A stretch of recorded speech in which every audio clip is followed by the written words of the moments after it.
meron pala akong install na mga Christmas light. So kasi dumating nga yung ano, yung in-order.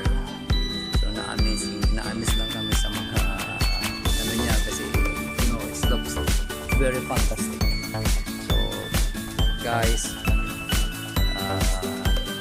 please watch, i-download namin mamaya. Okay, thank you guys. See you. Ingat lagi. God bless.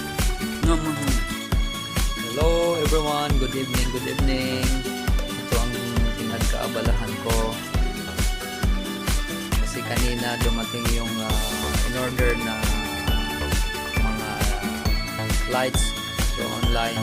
Ito yung kinabid na namin na symbol at saka ano, nilagay na ano naman yan solar.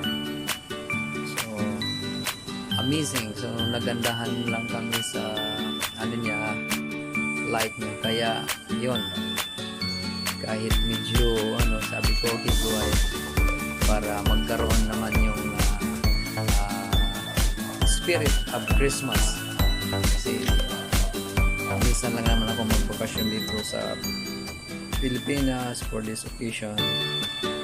So kahit pa paano nandito ako, so kahit alam mo naman ang buhay natin ngayon, every one of us have, you know, kailangan ng alam mo na, kahit ang buhay natin ay hindi gaanong marangya, ganun pa rin. So makita lang natin yung mayroong mga kumikinang-kinang light, so parang refreshing, saka pagpawala ng